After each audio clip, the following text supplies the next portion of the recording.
आज काय काय ते आंदोलन होते त्या संदर्भात काय माहिती?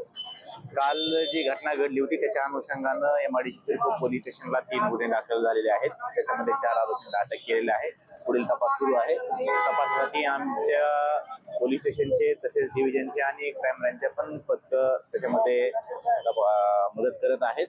याच्यामध्ये पोलीस अतिशय स्ट्रिक्टपने कारवाई करत आहे आणि अशा प्रकारच्या घटना घडणार नाहीत यासाठी आम्ही सतर्क आहोत.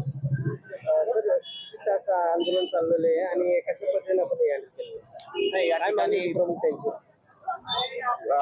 उर्वरित आरोपी अटक करावे आणि अशा प्रकारच्या घटना घडू नयेत अशी त्यांची मागणी होती. तर आमचा तपास अतिशय व्यवस्थितरित्या सुरू आहे. स्वतः मी त्याच्यामध्ये देखरेख करत आहे आणि अशा घटना घडणार नाहीत यासाठी आम्ही योग्य ती खबरदारी घेत आहोत. त्याला गौरक्षकाला मारहाण झाली तरी थेट आरोप पोलिसांवरच केलेला आहे, कारण की पोलिसांसमोर मला मारहाण करण्यास सर्व प्रश्नचिन्ह जे आहे गौरक्षकांचं पोलिसांवरच काय ते नाही, आपल्याला ज्यावेळेस माहिती मिळाली होती त्यावेळेस तात्काळ आमचे डायल 112 चे मार्फत बीट मार्शल त्या ठिकाणी पोहोचले होते आणि त्यांनी पोलीस स्टेशनला फोन करून इतर मदत पण मागितली होती. पोलीस स्टेशनचे इतर अधिकारी आणि स्टाफ पण नंतर पोहोचलेला आहे, परंतु मीनवाईल मध्ये ही घटना घडलेली आहे.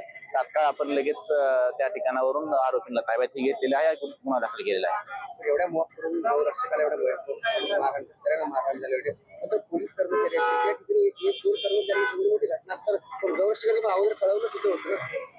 नाही, ज्यावेळेस पोलीस स्टेशनला माहिती मिळेल त्यावेळेस तात्काळ आमचे पोलीस पोहोचलेले आहेत आणि पुढची योग्य ती कारवाई केलेली आहे. 4 आरोपी अटक केले आणि मुख्य आरोपी घेण्यात आला नाही आरोप नाही, जे आरोपी फरार आहेत त्याच्यासाठी आमचे विविध पथकं तयार केलेले आहेत. ते पथकं ऑलरेडी रवाना झालेले आहेत आणि लवकरच आरोपी अटक केले जातील. एकूण किती आरोपी आणि किती अटक केलेले किती 4 आरोपी अटक केलेले आहेत. उर्वरित आरोपी आम्ही त्याच्यामध्ये लवकरच अटक करत आहोत. नागरिकांना सर्व लोकांना माझं आवाहन हेच राहील की सगळ्यांनी सहकार्य करावं.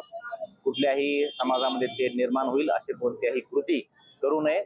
सोशल मीडियावरती कोणत्याही गोष्टी व्हायरल करू नये. कुठल्या अफवा असतील तर त्या बाबतीत त्या फॉरवर्ड करू नये. तात्काळ पोलिसांशी संपर्क साधावा.